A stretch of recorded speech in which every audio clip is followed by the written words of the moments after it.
Sa pagsapit ng gabi, may matang nakamasid. Tikbalang sa dilim, humabol sa paligid. Kapre sa punong kahoy, usok ang bumabalot. Maligno sa anino, lihim na sumasagot. Mga kwento ng lagim, di mo kayang itanggi. Dilim ng alaala, ligtas ka ba ngayong gabi?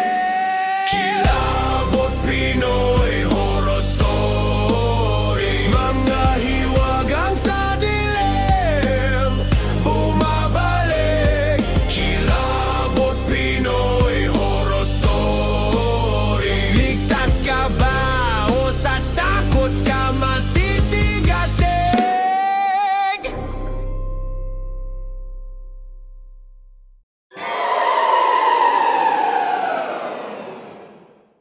Magandang araw po sa inyo, Kuya Totoy. Itago niyo na lang po ako sa pangalang Poy. Nagtatrabaho ako sa isang kilala at malaking bangko. After ng trabaho ay diretso naman ako sa negosyo naming mini grocery. Kaya naman laging pagod at sobrang stress, kaya naman nakaugalian ko na ang magpamassage para ma-relax ako. Tandang-tanda ko pa noon, September 2, napagdesisyonan kong magpamasahe. Tudal, Sabado naman at bagong sahod ako. Nang nasa butik na ako ng massage parlor, naghintay pa ako ng 15 minutes dahil fully booked daw sila nung mga oras na yun. Makalipas ang 15 minutes ay sinet na ng facilitator ang kwarto at kama. Saka ako pinapasok, bale sa room 2 yun. After ko makapag-ayos ay nakadapa na sa kama. Tinanong ako ng nagmamasahe, "Sir, okay na po ba kayo?" Tanong ng masahista. "Okay na sir, 1 hour bed massage po. Full body sana, sakit na ng katawan ko eh." Binati niya ako at ngumiti. Nakita kong may katarata yung kanang mata niya. Pinahiran na niya ng langis yung likod ko at tinanong kung hard ba. Sabi ko ay oo dahil sanay naman ako sa hard massage. Habang minamasahe niya yung likod ko ay bigla na lang siya nagsalita. "May girlfriend ka. Mahaba buhok. Medyo balingkinitan ng katawan. Maliit. At tawid dagat." Nagulat ako at tinanong siya kung paano niya nalaman. Sabay sabing, "Wala. Nakikita ko lang." So hindi ko masyadong inintindi pero napapaisip ako dahil hindi ko naman siya kilala at bulag siya. May bading at may maliit na babaeng nagkakagusto sa'yo. Mag-ingat ka dahil maaaring maging dahilan niya ng hiwalayan mo ng girlfriend mo. Nasa sa'yo kung magtatagal ba kayo o magkakahiwalay, pero kung magkakahiwalay kayo, nasa iyo ang dahilan at ikaw ang may kasalanan. Dire-diretso niyang sabi. Ultimo pati bangko pinagtatrabahuan ko ay nahulaan niya. Nung tatay mo namatay sa isang kakaibang karamdaman. Marami ang nagmamahal sa'yo. Ganon din naman ang maraming nagagalit sa'yo at naiinggit. Lapitin ka sa kulam at gayuma. Huwag kang bibili ng sasakyan lalo na kung ikaw ang magmamaneho papuntang norte. Maaaring yun ang ikamatay mo. Kinabahan ako at medyo nanlamig na ako dahil nga sa mga pinagsasabihin ng masahista. Parang gusto ko na lamang umalis at hindi natapusin ang session. Kabang-kaba talaga ako, Kuya Totoy. Hindi naman ako naniniwala sa mga hula-hula na yan, pero paano niya nalaman ang mga bagay na yun? Pinatihiyayan niya ako para hilutin ang dibdib ko at ulo.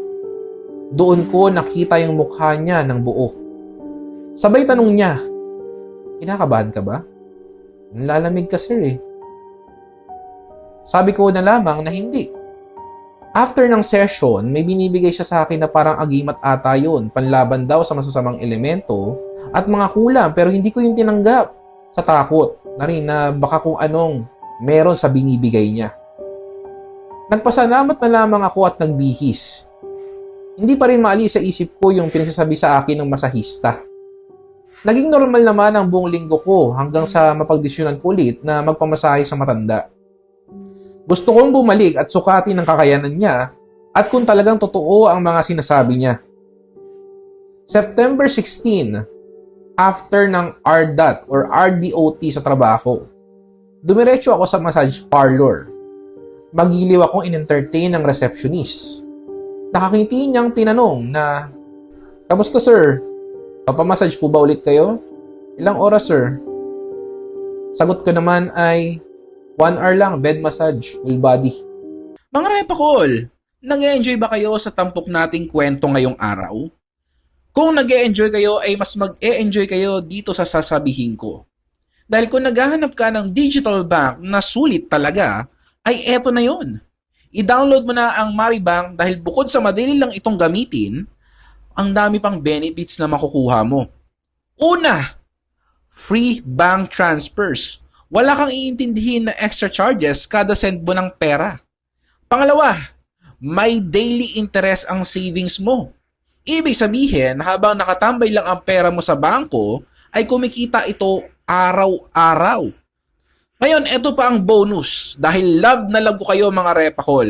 Kapag nag-sign up ka using my referral code na RA724752, ulitin ko, RA724752, pag na-complete mo yung requirements ay makakakuha ka agad ng free 150 pesos sa iyong Maribank app.